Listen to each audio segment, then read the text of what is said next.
نحمده ونصلي ونسلم على سيدنا ومولانا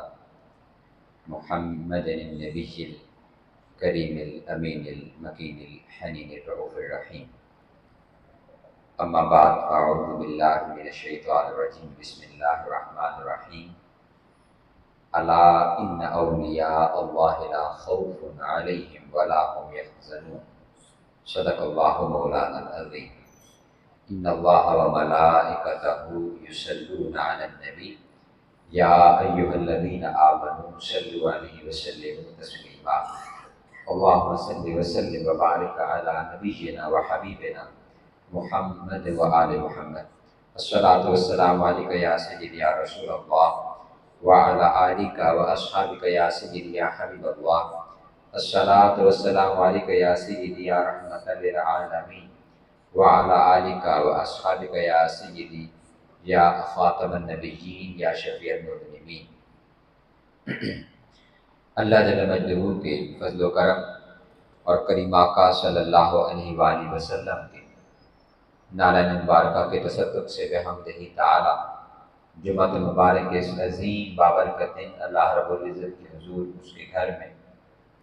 اس کا اور اس کے پیارے حبیب صلی اللہ علیہ وآلہ وسلم کا ذکر کرنے کے لیے موجود ہیں. گزشتہ نشست میں جیسے کہ ہم نے حضور سیدنا غوث اعظم رضی اللہ تعالیٰ حضور غوث الثقلین شیخ عبد القادر محی الدین جیلانی رضی اللہ تعالیٰ عنہ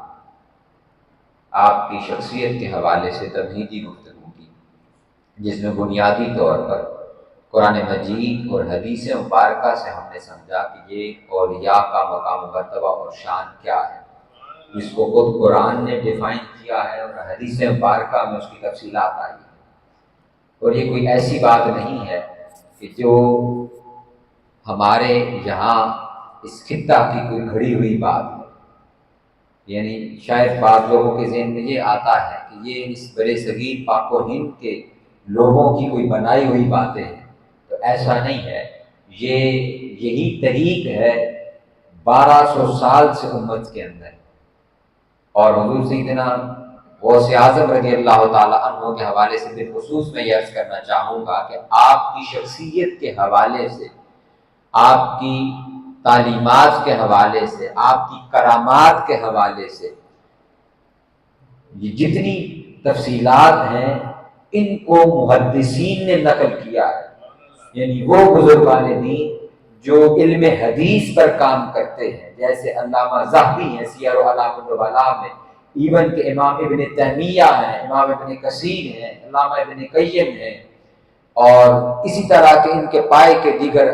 امام ابن حجر اسقلانی ہیں. اس پائے کے ائمہ حدیث نے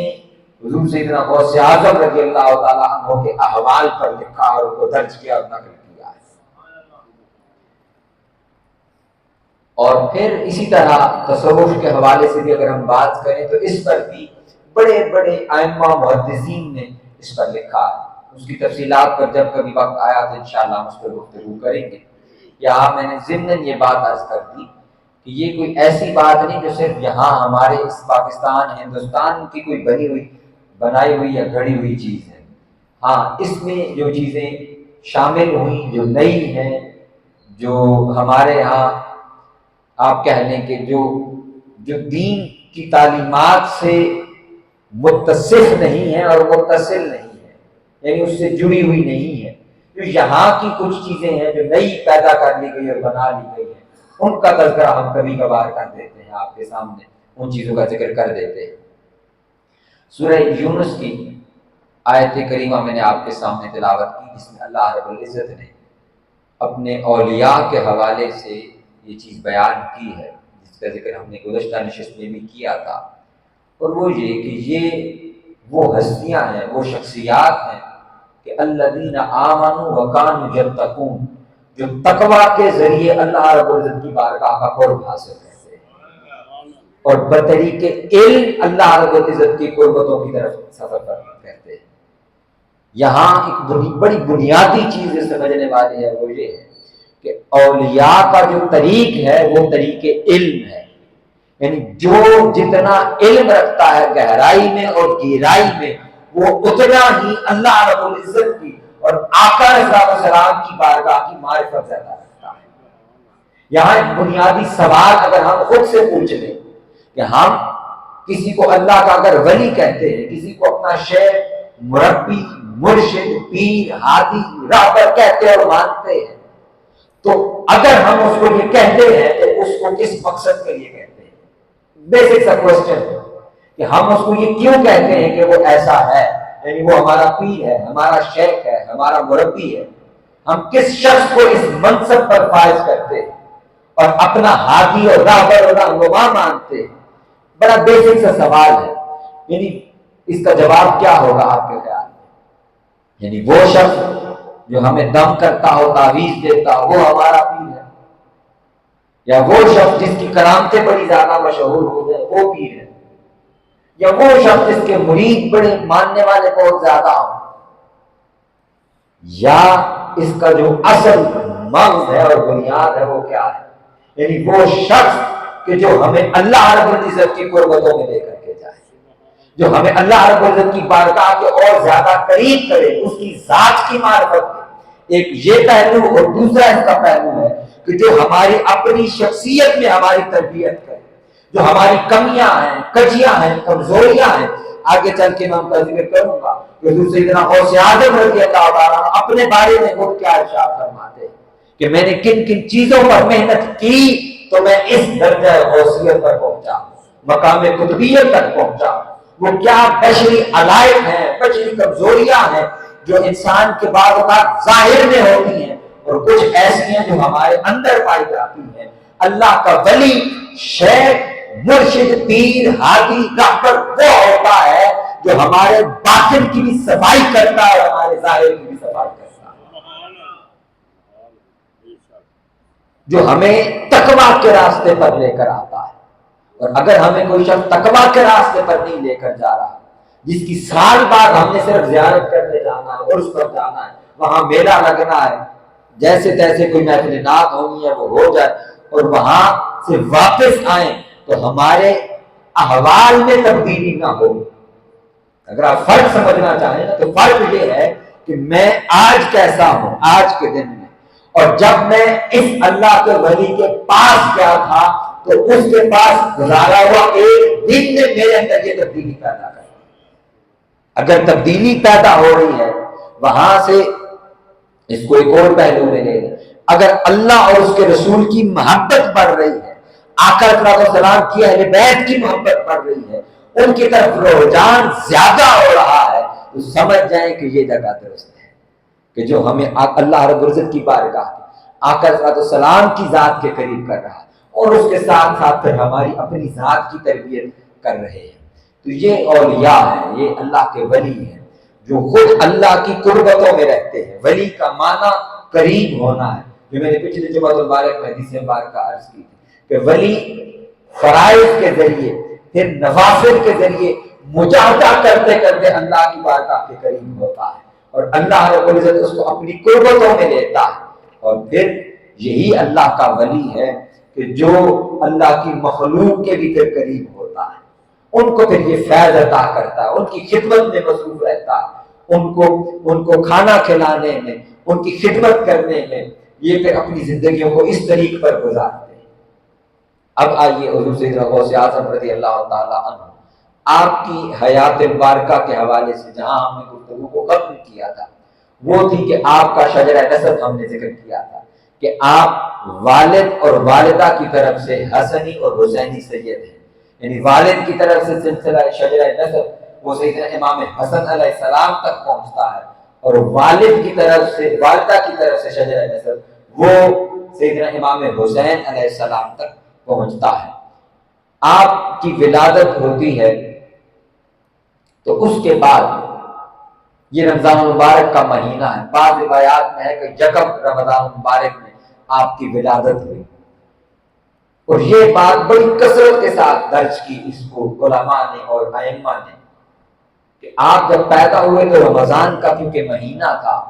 تو پورے شہر گیلان فارس کا ایک علاقہ ہے، اسی وجہ سے آپ کو گیلانی اور بڑا قصبہ جس کا نام جیلان ہے تو جیلانی کہا جاتا ہے.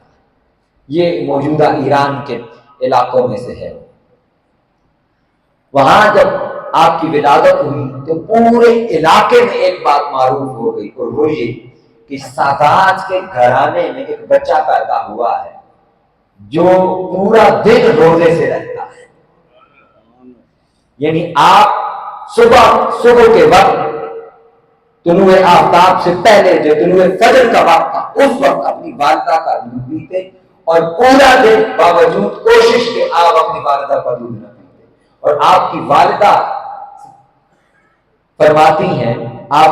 ہیں کہ آپ کا یہ معمول جتنا عرصہ رضاعت کا یعنی 2 سال ہے، 2 سال جب بھی رمضان آتا تو شیخ عبد القادر جیلانی کا معمول یہی ہوتا کہ یہ صبح سے لے کے مغرب تک اپنی والدہ کا دودھ پینا چھوڑ دیتے. پھر آپ نے ابتدائی تعلیم اپنی وہیں پر اپنے شہر میں حاصل کرنا شروع کی ابتدائی طور پر، اور اس دوران آپ کے والد گرامی کا وصال ہو جاتا ہے.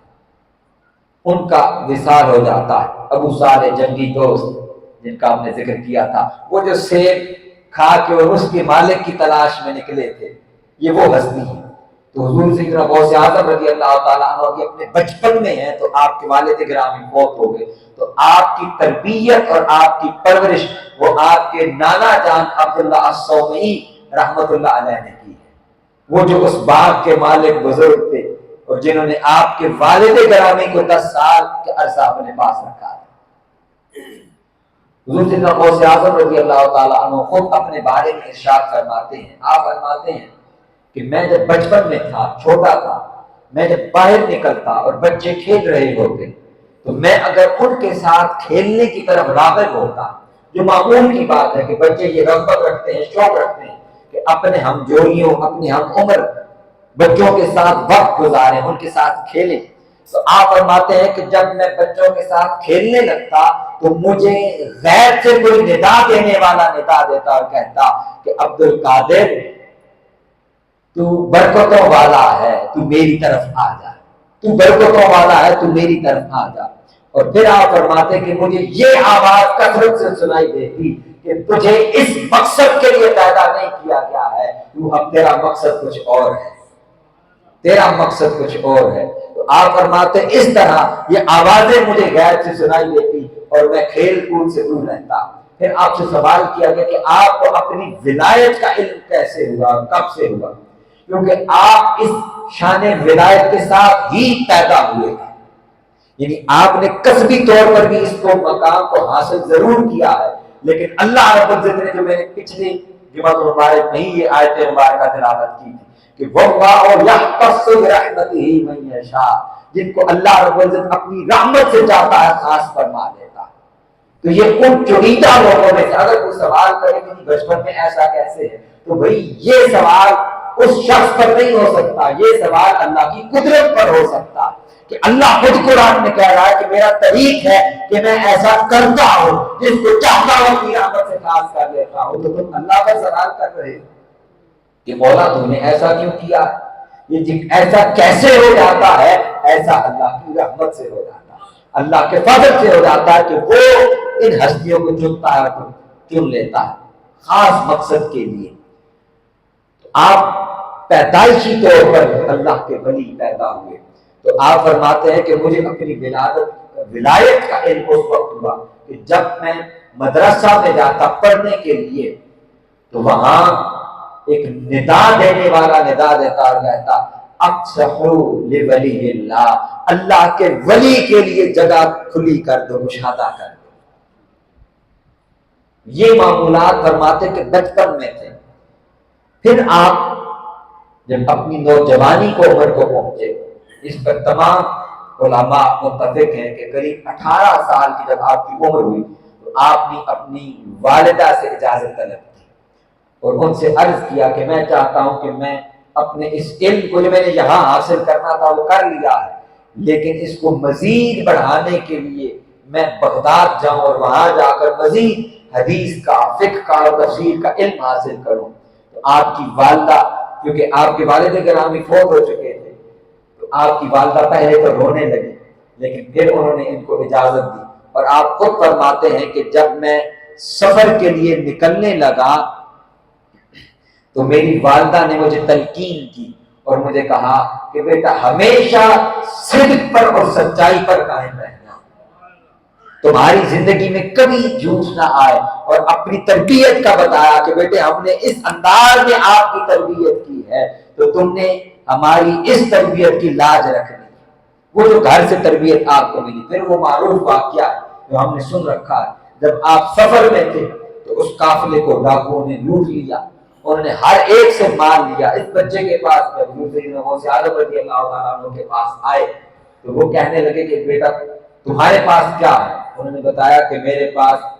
40 دینار یا درہم ہے جو میری والدہ نے مجھے دیے۔ انہوں نے پہلے اتنا فرمایا کہ میرے پاس 40 دینار ہے۔ اب وہ تلاشی لیتے تو سامان میں دینار اور درہم نہ ملتے، وہ پریشان تھے۔ پھر وہ پکڑ کے اپنے سردار کے پاس لے آئے کہ یہ بچہ دعویٰ تو کرتا ہے کہ میرے پاس مال ہے،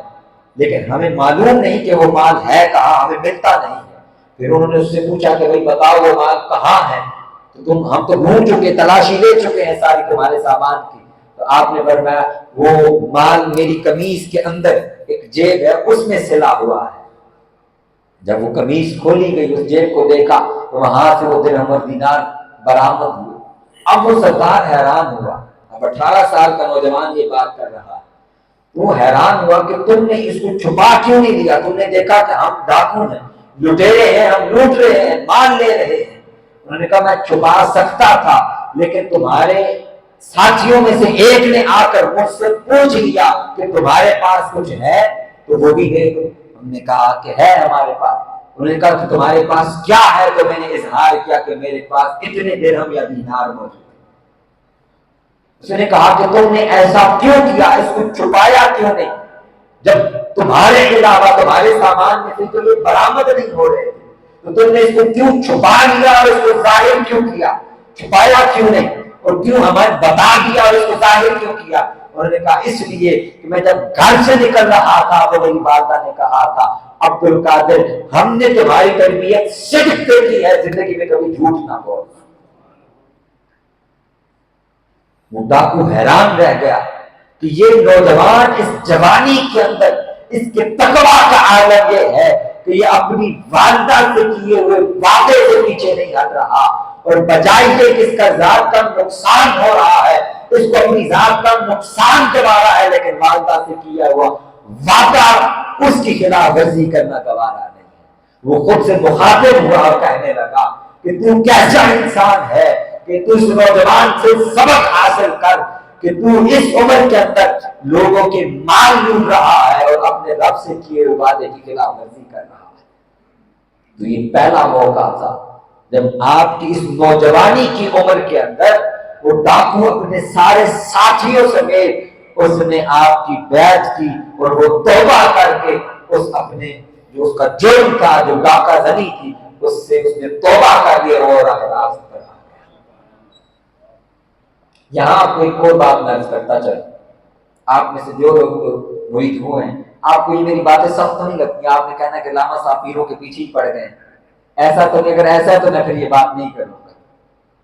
آپ کہہ سکتے ہیں، آپ کا حق ہے، کیونکہ ہم میں سے ہر ایک کی نسبت ہے، میری بھی نسبت ہے۔ میں خود ایک پیر خانے میں بیٹھ حضور پیر سیدنا جماعت علی شاہ صاحب محدث علی پوری رحمۃ اللہ علیہ کے خانقاہ میں میری نسبت ہے، تو ایسا نہیں ہے کہ میں پیروں کے خلاف ہوں یا ہماری کوئی ایسی تربیت ہوئے کہ ہم نے پیروں کے خلاف بات کرنی۔ یہ بات ہم اس لیے کرتے ہیں کہ ہماری سوسائٹی، ہمارے معاشرے اور ہمارے کلچر میں علم اور تربیت کا رجحان ہے۔ بنیادی طور پر ہمارے اس مسلک اہل سنت میں ہمیں علم سے دور رکھا گیا ہے، اس میں کسی حد تک خود ہمارے علماء کا بھی عمل دخل ہے۔ ہمیں کرامتیں سنائی گئی، ہمیں شعر و شاعری سنائی گئی، میاں عمر صاحب کے کلام، سلطان باہو رحمۃ اللہ علیہ کے کلام سنائے گئے، اور اس میں ایک بڑا بنیادی جو اس کی وجہ سے فرق پڑا وہ یہ ہے کہ ہمارے معاشرے کے اندر جاہلیت عام ہو گئی، ہماری تربیت نہیں ہو سکی، اور اس میں پھر ایک عمل دخل وہ اس طرح کے جعلی پیروں کا ہے کہ جن کے اپنے پاس علم نہیں، شعور نہیں، فہم نہیں، ادراک نہیں، تصوف کا باقاعدہ علم حاصل نہیں کیا، بزرگان دین کی کتب کو نہیں پڑھا، کسی شیخ مربی کے پاس بیٹھ کر اپنی تطہیر نہیں کی، اپنے ظاہر اور اپنے باطن کو صاف نہیں کیا، اور صرف اس بات پر لگے رہے کہ مرید کثرت سے ہوں، ہاتھ چومنے والے ہوں، بہت زیادہ ملنے والے ہوں، نذرانہ دینے والے ہوں، تو ہم اسی چکر میں ہی پھنس گئے، تو ہماری تربیت نہیں ہو سکی کہ ہمارا معاشرہ ایک اچھا بہتر خوبصورت معاشرہ بن جاتا ہے، اور ہم اللہ اور اس کے رسول صلی اللہ علیہ وسلم کی بارگاہ میں جھکنے والے ہوتے، اس کی بارگاہ میں رونے والے ہوتے، اس کی بارگاہ میں راتوں کو کھڑے ہونے والے ہوتے، وہ ہمیں یہ بتایا ہی نہیں جاتا کہ یہ بھی کوئی کام ہوتا ہے کرنے والا، کیونکہ جن کے پاس ہم جاتے ہیں وہ خود یہ کام نہیں کرتے۔ حضور سیدی شیخ الاسلام دامت برکاتہ اللہ ایک بڑی خوبصورت بات فرماتے ہیں، آپ فرماتے ہیں کہ آپ اگر اولیاء، ائمہ اور علماء کی تاریخ کو پڑھیں تو ان میں سے کوئی ایک بھی فرد ایسا نہیں ملے گا کہ جو آپ دیکھیں کہ اس کا حال حلیہ بڑا ماڑا اور کمزور ہے۔ خود حضور سیدنا غوث اعظم رضی اللہ تعالیٰ عنہ بہت اچھے بزنس مین تھے، بڑا اچھا آپ کا کاروبار تھا، آپ ایسے تو نہیں تھے کہ آپ میلے کو چلے رہتے تھے یا لوگوں کے سامنے ہاتھ پھیلاتے تھے۔ میں نے آپ کے سامنے پہلے بھی ذکر کیا، حضور داتا گنج بخش علی حجویری رضی اللہ تعالیٰ عنہ اپنی کتاب کشف المحجوب میں انہوں نے اس کو نقل کیا، آپ فرماتے میں اپنے شیخ کے ساتھ سفر کر رہا تھا، کچھ لوگوں کو ہم نے دیکھا جو ظاہری طور پر صوفی نظر آتے تھے۔ اب یہ بات میں کس دور کی کر رہا ہوں؟ حضور داتا صاحب اگر یہ بات لکھ رہے ہیں تو کب کی لکھ رہے ہیں؟ 1000 سال پہلے۔ تو آپ تصور کریں کہ وہ دور جب ہمارے یہ بزرگ بیٹھے، آپ کہیں گے جی ہمارا دور بہت اچھا تھا، 40-50 سال پہلے کا دور، لوگ ایماندار تھے، سچ بولتے تھے، جھوٹ نہیں تھا، کرپشن نہیں تھی، رشوت نہیں تھی۔ یہ تو 50 سال پہلے کی بات ہے، آپ تصور کریں 1000 سال پہلے کا عالم کیا ہوگا۔ وہ جو سارا علم کا اور اولیاء کا دور ہے، اس دور میں بھی اگر دادا صاحب یہ فرما رہے ہیں تو آپ تصور کریں ہمارا عالم کیا ہوگا۔ وہ فرماتے ہیں ہم نے کچھ لوگوں کو دیکھا، وہ صوفیوں کا لباس پہنا ہوا تھا، گدڑی پوش تھے، ظاہری طور پر صوفی لگ رہے تھے، لیکن وہ لوگوں کی طرف متوجہ تھے، ان سے مانگ رہے تھے۔ میں نے اپنے شیخ سے عرض کیا اور پوچھا کہ ان کو کس چیز نے اتنا ذلیل کر دیا ہے؟ یہ لفظ استعمال فرمایا دادا صاحب کہ وہ شخص جو لوگوں کی طرف متوجہ رہے، مریدوں کی طرف متوجہ رہے کہ یہ کچھ نذرانہ لے کر آئیں گے، یہ میری کو خدمت کریں گے، میرے مرید زیادہ ہو، کثرت کے ساتھ ہو، میرے ہاتھ چومنے والے ہوں، میرے آگے پیچھے چلنے والے بڑے زیادہ ہوں، اس کے لیے دادا صاحب نے لفظ استعمال کی کہ کس شے نے ان کو ذلیل کر دیا۔ تو آپ کے شیخ فرمانے لگے کہ ان کو اس شے نے ذلت میں ڈال دیا ہے کہ یہ اللہ پر توقع نہیں کرتے، ان کی ساری توجہ لوگوں کے مال پر ہوتی ہے۔ اللہ کا ولی دینے والا ہوتا ہے، لینے والا نہیں ہوتا، یہ بنیادی چیز ہے۔ وہ آقا صلی اللہ علیہ وسلم کے اوصاف میں سے اس کو خیر اور حصہ ملتا ہے، وہ فقر پر گزارا کر لیتا ہے، لیکن وہ لینے والوں میں سے نہیں ہوتا، وہ ہمیشہ دینے والوں میں سے ہوتا ہے۔ حضور مولا کائنات کا آپ کے سامنے میں نے ذکر کیا کہ آپ کی آمدنی 1,00,000 درہم یا دینار تھی، 1,00,000 درہم یا دینار تھی آمدنی آپ کی، انکم، اور جب فوت ہوئے تو 70,000 آپ کے اوپر قرض تھا۔ وجہ کیا تھی کہ جتنا کماتے اس سے زیادہ لوگوں پر خرچ کرتے اور ہمیشہ خود فقیری میں رہتے، فقر میں رہتے۔ بات یہ میں نے وہاں سے شروع کی جہاں سے وہ بیعت کا ذکر آیا، تو جب میں نے کہا نا کہ اس ڈاکو نے توبہ کر لی، بیعت بیسیکلی یہ ہوتی ہے کہ جب ہم کسی شیخ کے پاس جاتے ہیں، مرید ہوتے ہیں، میں نے جیسے کہ ذکر کیا کہ وہ میری بھی ایک جگہ نسبت ہے، وہاں ہم سے ایک وعدہ لیا جاتا ہے، اور وہ وعدہ یہ ہوتا ہے، جو اصل شیخ ہوتا ہے، جو تربیت کرنے والا ہوتا ہے، وہ چند چیزوں پر ہماری بیعت اس بات پر کرتا ہے جو آقا صلی اللہ علیہ وسلم فرمایا کرتے ہیں۔ حضور کی بارگاہ میں جب وفد آتے مسلمان ہونے کے لیے تو آقا صلی اللہ علیہ وسلم ان سے بیعت لیتے، یہی لفظ استعمال ہوتا ہے کثرت کے ساتھ کچھ سیرت کی کتب کے اندر اور حدیث کی کتب میں حضور نے فلاں سے بیعت لی، حضور نے فلاں سے بیعت لی، حضور نے فلاں سے بیعت لی. تو آقا صلی اللہ علیہ وسلم کس چیز پر بیعت لیتے؟ سوال یہ ہے کہ حضور کس چیز پر بیعت لیتے تھے؟ حضور سب سے پہلے بیعت لیتے تھے کہ اللہ کے سوا کسی کی عبادت نہیں کرو گے، اللہ کے ساتھ کسی کو شریک نہیں ٹھہراؤ گے، شرک نہیں کرو گے. طائف سے وفد آیا، وہ طائف کے وہ لوگ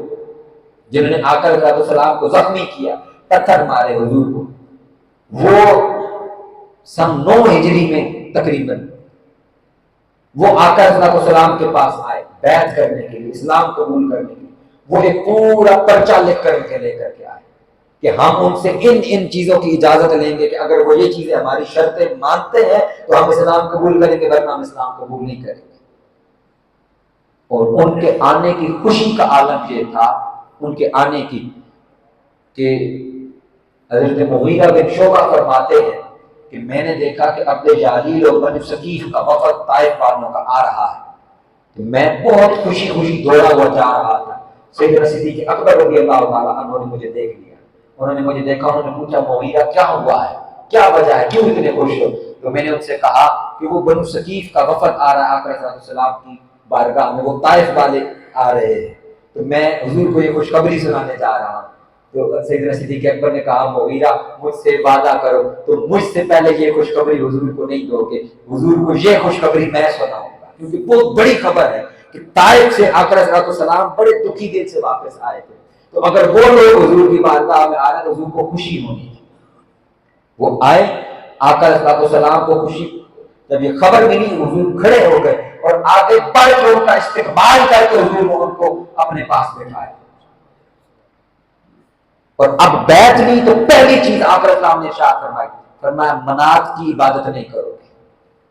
اللہ کے سوا کسی کی عبادت نہیں کرو گے. دوسرا حضور نے فرمایا زنا نہیں کرو گے، سود نہیں کھاؤ گے، دوسرے کو نقصان نہیں کرو. یہ بیعت ہوتی ہے. جب یہ بیعت لی تو وہ کہنے لگے کہ ہم تو آپ سے لکھ کر لائے تھے کہ ہم اجازت لیں گے کہ ہمیں سود کھانے کی اجازت اور زنا کی اجازت ہو تب ہم اسلام قبول کریں. وہ آقا علیہ السلام نے پہلے ہی منع فرما دیا کہ یہ کام نہیں کرنا. پھر آقا علیہ السلام نے ان کو حکم دیا کہ تم منات کی عبادت کرتے ہو تو واپس جا کر تم نے سب سے پہلے اس بت کو گرانا. انہوں نے کہا جی ہم یہ نہیں کر سکتے، ہمیں 6 مہینے کی مہلت ہے. آقا علیہ السلام نے فرمایا نہیں کوئی مہلت نہیں ہے. انہوں نے کہا جی 3 مہینے کی. حضور نے فرمایا کوئی مہلت نہیں. انہوں نے کہا جی 1 مہینے کی. آقا علیہ السلام نے فرمایا 1 دن کی بھی مہلت نہیں ہے، یہاں سے پلٹ کر جاؤ، سب سے پہلے اپنے بت کو توڑ دو اور گرا دو. یہ ہے بیعت جو بزرگان دین لیتے ہیں. سب سے پہلے وہ ہماری پچھلی گزری ہوئی زندگی پر ہمارے گناہوں سے ہمیں توبہ کرواتے ہیں، پھر اس کے بعد وہ وعدہ لیتے ہیں کہ زندگی کے اندر کبھی کسی کو شرک نہیں کرو گے، ہمیشہ سچائی پر رہو گے، اور جتنی بھی فرض نمازیں ہیں یہ باقاعدگی کے ساتھ تم پڑھو گے. پھر اس کے بعد وہ وعدہ لیتے ہیں کہ کبھی جھوٹ نہیں بولو گے، غیبت نہیں کرو گے. یہ جو چھٹا کلمہ ہم پورے کا پورا پڑھتے ہیں وہ سارے کا سارا فحاشی کی طرف نہیں جاؤ گے، تہجد کی نماز کی باقاعدگی کرو گے، اس پر قائم. یہ میں وہ عرض کر رہا ہوں جو خود میرے شیخ نے بھی مرید کرتے ہوئے بیعت کرتے ہوئے ہم سے جو وعدہ نہیں. تو شیخ وہ ہوتا ہے جو ان چیزوں پر بیعت کرتا ہے، جو میں نے عرض کیا کہ جو شریعت کی پابندی ہے اس کی طرف لے کر کے آتا ہے کہ اللہ کے زیادہ اور زیادہ ہمیں قریب کیا جائے، آقا علیہ السلام کی بارگاہ کہ ہمیں اور زیادہ قریب کیا جائے، جو ہمیں خود علم دیتا ہے. اب آپ حضور سیدنا غوث اعظم رضی اللہ تعالی عنہ، آپ اب دیکھیں میں یہ ایک اور بات عرض کروں، یہ جو باتیں درمیان میں نے کی ہیں اس کا مقصد صرف یہ نہیں ہے کہ ہم حضور سیدنا غوث اعظم رضی اللہ تعالیٰ عنہ کی کرامتیں سنتے رہیں اور سن کے واہ کر لیں اور بات ختم ہو جائے.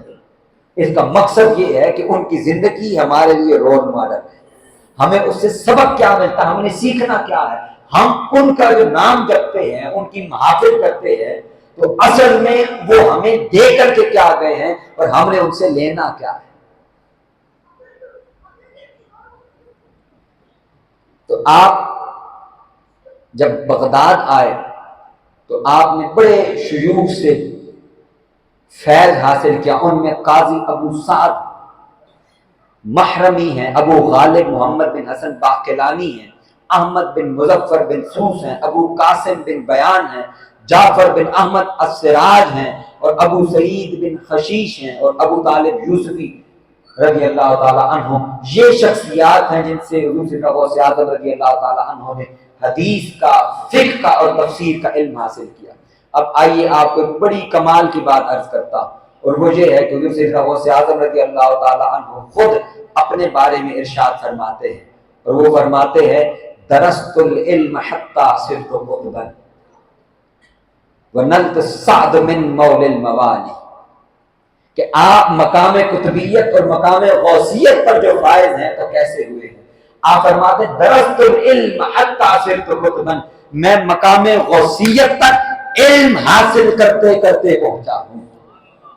یہ طریق علم تھا، میں علم حاصل کرتا رہا اور میرے درجے بلند ہوتے گئے اور بڑھتے چلے گئے، اور میں علم حاصل کرتے کرتے مقام قطبیت تک فائز ہوا، مقام غوثیت تک پہنچا، اور تائید ایزی سے میں نے ابدی سعادت کو پا لیا ہے۔ یاد رکھیے علم کے بغیر کوئی شخصیت کا کوئی مرتبہ اور مقام نہیں ہو سکتا۔ جو علم سے خالی ہے، جو شخصیت خود جانتی نہیں ہے، وہ ہماری کیا رہنمائی کرے گی؟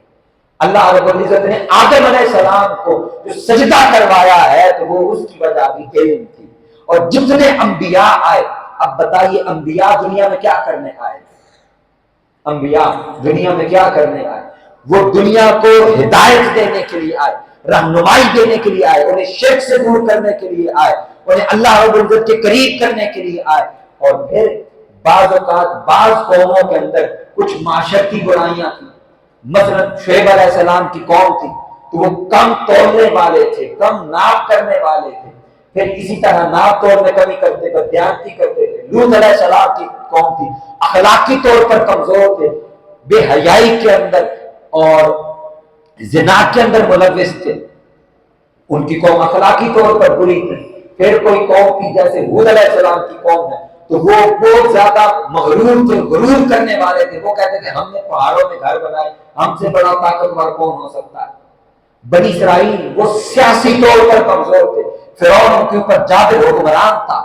اب یہ ساری قوموں کو آپ دیکھ لیں کہ ان کے احوال یہ ہیں، انبیاء نے ان کو ان حال سے باہر نکالا ہے۔ قرآن مجید کو پڑھ کر کے دیکھیے، اللہ رب العزت نے تمام انبیاء کی ایک صفت بیان کی، وَلُوطًا آتَيْنَاهُ حُكْمًا وَعِلْمًا، لوط علیہ السلام کو ہم نے علم اور حکمت سے نوازا ہے۔ موسیٰ اور ہارون کی بات کی، فَلَمَّا بَلَغَ أَشُدَّهُ آتَيْنَاهُ حُكْمًا وَعِلْمًا، یہ موسیٰ ہو، ہارون ہو، یوسف علیہ السلام ہو، ان کو ہم نے علم اور حکمت عطا کی۔ حضرت سلیمان اور حضرت داؤد علیہ السلام دونوں باپ بیٹے کو اللہ نے ساری زمین پر حکمرانی عطا کی، فرمایا ہم نے ان دونوں باپ بیٹے کو علم اور حکمت سے نوازا ہے۔ الغرض ہر وہ ہستی جو انسانیت کی ہدایت رہنمائی کے قابل ہوتی ہے، اس کا واحد کلیہ یہ ہے کہ اللہ رب العزت اس کو علم اور حکمت عطا فرماتا ہے۔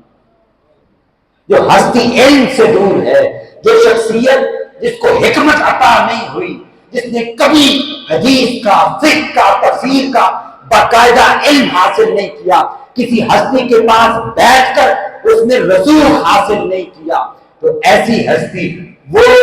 کچھ اور ہو سکتے ہیں، وہ نیک ہو سکتے ہیں، وہ عامل اچھے ہو سکتے ہیں، لیکن اگر ہم یہ کہیں کہ وہ ولایت کے بڑے مقام و مرتبہ پر ہیں تو یہ خود اللہ کے بنائے ہوئے قاعدے اور کلیے کے خلاف ہے۔ اللہ کی قربت کے لیے پہلا طریق یہ ہے جس کو سیدنا غوث اعظم خود فرما رہے ہیں، درست العلم حتی صرت قطبا، میں علم حاصل کرتے کرتے قطبیت کے مقام تک پہنچا۔ تو پہلے آپ نے خود علم حاصل کیا، اس کے بعد آپ فرماتے ہیں کہ جب میں نے یہ علم حاصل کر لیا جس کو ہم شریعت کا علم کہتے ہیں، اس کے بعد پھر طریقت کے علم میں اپنے باطن کے صفا کے لیے آپ فرماتے ہیں کہ میں نے جب توجہ کی تو میں نے دیکھا کہ شیطان نے میرے ارد گرد بہت سارے جال بنا رکھے ہیں، بہت سارا اس نے قید خانہ بنا رکھا ہے۔ میں نے اس کو مخاطب کر کے پوچھا کہ بدبخت بتا یہ کیا ہے؟ اس نے کہا یہ وسوسے ہیں جو میں انسانوں پر اپنے جال ڈالتا ہوں، ان کے دماغوں میں وسوسے، شکوک، شبہات پیدا کرتا ہوں، میں اس طریقے کے ساتھ انسانوں پر حملہ کرتا ہوں۔ آپ فرماتے ہیں میں نے 1 سال محنت کی اور میں نے خود کو ان وساوس سے پاک کیا۔ آپ 25 سال پہلے علم حاصل کیا، علم حاصل کرنے کے بعد 25 سال تک حضور سیدنا غوث اعظم رضی اللہ تعالی عنہ عراق کے صحراؤں میں آپ نے زندگی گزاری، جنگلوں میں زندگی گزاری، اس لیے کہ اپنے باطن پر توجہ کر کے اپنے باطن کی صفائی پر توجہ دے، اور وہ یہ آپ کے سامنے عرض کر رہا ہوں۔ پھر آپ فرماتے کہ پھر میں نے اپنے قلب پر توجہ دی تو میں نے وہاں پر دیکھا کہ بہت ساری علائق تھی، تو جب میں نے دیکھا کہ یہ علائق کیا ہیں تو وہ علائق یہ تھی کہ پھر فرماتے کہ میں نے اپنے ظاہر پر توجہ کی تو ان علائق کو دیکھا، تو میرے ظاہر پر علائق تھی تو میں نے کہا کہ یہ کیا اشیاء ہے، تو مجھے پتا چلا کہ یہ خلق کے اسباب ہیں جن کو ہم حاصل کرتے ہیں، یعنی انسان کی مخلوق کی طرف توجہ رہتی ہے، ان کے مال و اسباب کی طرف توجہ رہتی ہے کہ فلاں بندہ میرا فلانا کام کر دے گا، فلاں سے مجھے فلاں فائدہ حاصل ہو جائے گا۔ فرمایا میں نے 1 سال محنت کر کے اس کو ختم کیا کہ میرا تعلق صرف اللہ رب العزت کی ذات کے ساتھ ہے۔ پھر فرماتے میں نے پھر 1 سال پھر میں نے توجہ کی کہ میں اپنے باطن کے دیکھوں کہ یہاں پر کیا ہے۔ فرماتے میرا پھر سینہ کھل گیا اور میں نے اپنے باطن کے علائق کو دیکھا تو میرے باطن پر میں نے دیکھا کہ بہت ساری علائق ہیں، اور فرمایا کہ وہ کیا ہے، فرمایا کہ وہ میرے ارادے اور اختیارات ہیں، وہ میرے ارادے اور جو میں خود اپنی مرضی سے کوئی کام کرنا چاہتا ہوں، کسی کے ساتھ جھگڑا کر لیا، کسی کو برا بھلا کہہ دیا، کسی کے ساتھ زبان درازی کر لی، کسی پر زبردستی کر لی، کسی پر زور چلا دیا، کسی کو دبا لیا، یہ ساری چیزیں ہمارے ارادے اور اختیارات ہیں۔ کسی کے بارے میں برا سوچ لیا، کسی کے بارے میں غیبت سوچ لی، کسی کے بارے میں بدگمانی کر لی، یہ باطنی احوال ہیں۔ آپ فرماتے ہیں میں نے 1 سال پھر ان پر توجہ دی اور 1 سال میں اپنے باطنی علائق کو بھی ختم کیا۔ پھر فرماتے میں نے پھر اپنے قلب پر توجہ دی اور میں نے دیکھا کہ میرے قلب پر کیا علائق ہیں، تو میں نے دیکھا کہ میرا جو نفس ہے وہ بھی اس پر بھی علائشیں تھی۔ میں نے اگلے 1 سال تک محنت کر کر کے ان علائق کو بھی دور کیا، اور فرماتے کہ اب میں نے جب دیکھا تو میرے سارے کام صرف اللہ کے لیے ہوتے، ان میں مخلوق کا کوئی حصہ باقی نہیں رہ گیا، مخلوق کے ساتھ تعلق باقی نہیں رہ گیا، میرا ہر کام اللہ کے لیے تھا، جو میں کرتا ہوں اور جو میں نہیں کرتا ہوں وہ اس لیے نہیں تھا کہ فلاں خوش ہو جائے گا، فلاں آئے گا تو اس کو یہ خوشی مل جائے گی، بلکہ میرا ہر عمل جو میں اٹھتا ہوں، میں بیٹھتا ہوں، میں کھاتا ہوں، میں پیتا ہوں، میں سوتا ہوں، میں جاگتا ہوں، میں پڑھتا ہوں، میں پڑھاتا ہوں، اس کے اندر میرا نفس شامل نہیں تھا، اس کے اندر مخلوق شامل نہیں تھی، میرا ہر کام اللہ رب العزت کی ذات کے لیے۔ پھر آپ فرماتے کہ ان کاموں سے پاک ہونے کے بعد پھر میں نے آگے بڑھا، اب یہ باطنی احوال کی بات کر رہے ہیں۔ آپ فرماتے ہیں کہ میں توکل کے دروازے پر پہنچا تو میں نے دیکھا وہاں بہت ہجوم تھا، بڑے لوگ توکل کے دروازے پر کھڑے تھے۔ آپ فرماتے ہیں میں ان کی صفوں کو چیرتا ہوا آگے نکل گیا، آگے ایک دروازہ تھا۔ آپ فرماتے ہیں جب میں وہاں پہنچا تو وہاں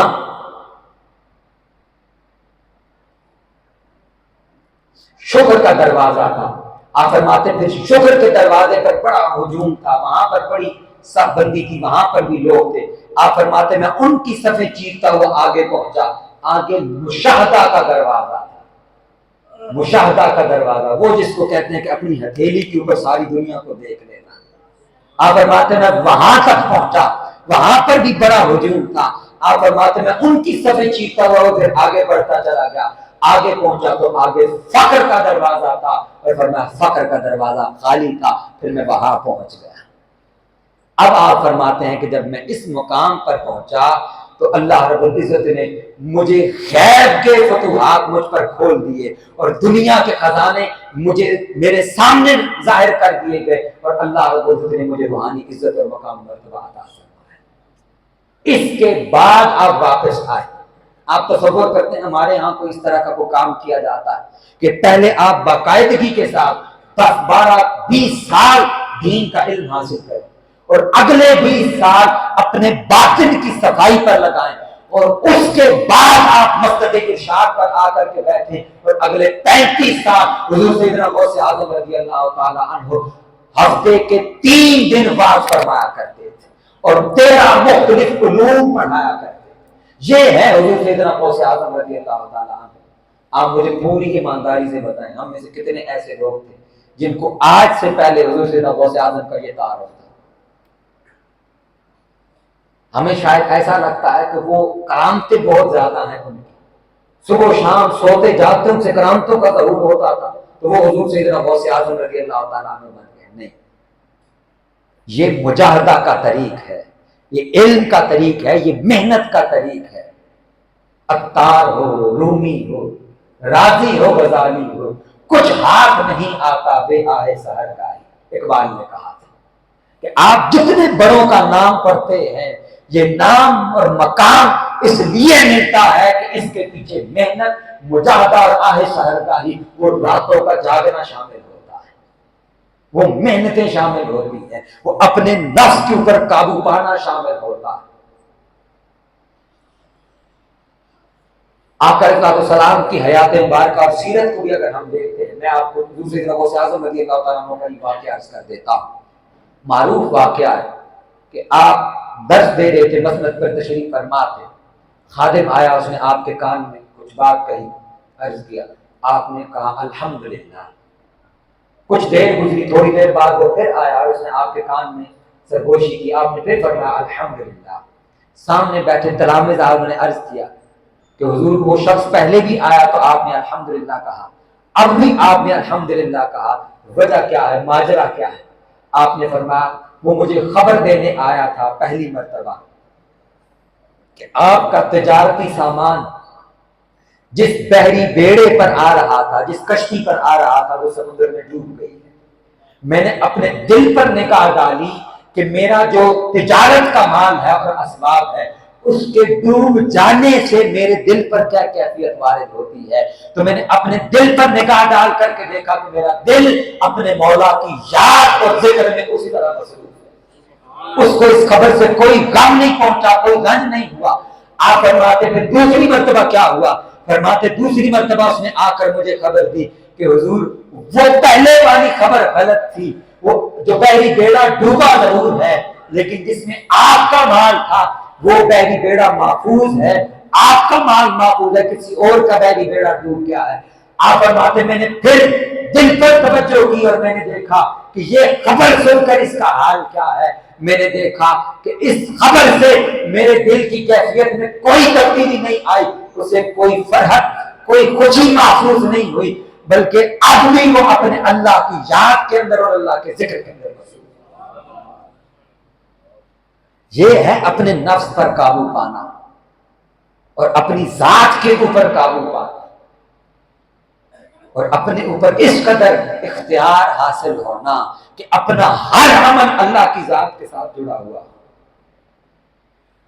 آقا علیہ السلام کی بارگاہ کا میں نے عرض کیا کہ سیدنا انس رضی اللہ تعالیٰ عنہ فرماتے ہیں،